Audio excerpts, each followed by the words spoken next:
as fire crews worked tirelessly to contain one of the worst blazes in California history. An angry citizen approached a local news crew with the real burning question of the day. Why isn't Gavin Newsom down here, personally filling these hydrants with water? Another enraged resident, captured in an instantly viral clip, gestured toward an empty hydrant and shouted, "This is his fault! Why can't he just veto the drought?" When asked by a reporter if they understood the complexities of California's water infrastructure, the citizen replied, "All I know is, French Laundry doesn't seem to be running out of water for their soups." Faced with such intense public scrutiny, Governor Newsom announced what he called a proactive solution to silence his critics, relocating the governor's mansion directly into an LA fire hydrant. "If living inside a hydrant is what it takes to convince people I'm doing everything I can, then so be it," Newsom stated. "Besides, I hear the real estate market is hot, pardon the pun." The governor, already under fire, pun intended, for everything from his pandemic-era French Laundry dinner to owning multiple homes in Northern California, has become the go-to target for any and all California catastrophes. Drought? Newsom's fault? Wildfires? Must have been the pool. Santa Ana winds? Clearly something he could have stopped if he wasn't busy vetoing bills about, I don't know, sprinkler installation. But wait, it gets better. According to unnamed social media commentators, Newsom's gross negligence also includes personally draining reservoirs to irrigate his vineyard, which doesn't exist, voting against an imaginary 1847 law requiring fire hydrants to be installed every 10 feet. This is what they don't want you to know. Adding fuel to the fire, pun 3, you're welcome. Donald Trump recently called for Governor Newsom's resignation during a rally in Florida. Folks, it's a disaster. California's a disaster. Fires everywhere, no water in the hydrants. Why? Because Gavin Newsom can't run a state. If I were in charge, believe me, we'd have the best hydrants. The most beautiful hydrants.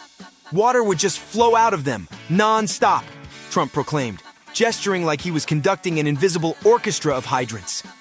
In an unexpected twist, Trump then offered a solution. "I've got some great ponds down at Mar-a-Lago, gorgeous ponds, the best ponds. I'll lend them to California, but only if we rename the Pacific Ocean after me. We'll call it the Trump Ocean." Much better name, don't you think? When pressed by reporters for practical solutions, Trump muttered something about fireproof golf courses and returned to the stage to compare his wine to Newsom's. Governor Newsom responded to the chaos with a sarcastic statement. "Fine! You want a hero?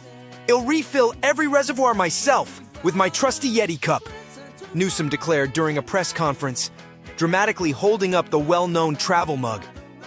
"Californians deserve to see me sweating, lugging water one cupful at a time. Anything less would be a dereliction of duty." Environmentalists, however, weren't sold. "A Yeti cup!" groaned Sierra Club spokesperson Dana Meadows. "This is exactly the problem. Why not a hydro flask? The governor's choice signals a betrayal of sustainable water transportation values." A rival environmentalist chimed in. "You mean to tell me he didn't even consider a collapsible silicone cup? Unacceptable." When asked for a response, Newsom chuckled. "I'll take it under advisement. Maybe we can hold a cup summit, but only after I've personally hydrated the entire Mojave Desert." The proposed hydrant mansion has already sparked controversy among Newsom's detractors. Of course, the elite hydrant he's moving into probably has a built-in wine dispenser, sneered local critic Janice Pruitt during a grocery store interview for Fox News. "And you just know it'll have one of those fancy European bidets probably spraying imported Evian water. Typical Gavin." Another critic expressed concerns about the mansion's decor. "What's he gonna do? Line it with reclaimed redwood and vegan leather furniture?" "No, thank you," said Carl from Torrance, wearing a shirt that read, "Droughts don't kill, governors do." Newsom, however, brushed off the criticism with his trademark dry wit. "The hydrant will have all the basics, a stainless steel kitchen faucet, a cozy nook for recycled blame, and a direct line to Sacramento for round-the-clock grievance delivery," he said. "It's nothing fancy, just a place to hang my hat and my endless list of responsibilities." Fox News wasted no time turning the hydrant fiasco into a primetime spectacle. A special report titled "Newsom's Wet Failure" aired that evening, featuring a montage of outraged citizens demanding the governor solve every crisis imaginable.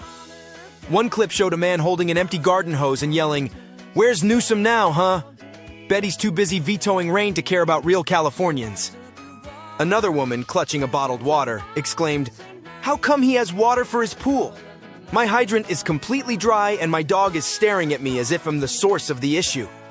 Former Fox News anchor and current Twitter twerp Tucker Carlson added his own flair. "The man owns multiple homes. Why can't one of them be turned into a water recycling plant? What is he hiding, and why isn't the mainstream media asking these questions?" Meanwhile, Newsom stayed unfazed. "If people want to believe I can control the wind, rain, and every garden hose in the state, then fine," he joked to reporters. "But I'm going to start charging for bottled tears of my critics. It's the only resource we're not running out of." As the governor prepares to move into the hydrant, Californians are left with the ultimate symbol of accountability. "It's not glamorous, but it's home," Newsom said, packing his bags. "Besides, if Trump can live rent-free in people's heads, I can live rent-free in a fire hydrant." With that, California waits for the next wave of criticism, perhaps over Newsom's choice of hydrant, color, or the environmental impact of his commute to Sacramento. One thing's for sure, the fire hose of outrage isn't running out of pressure anytime soon.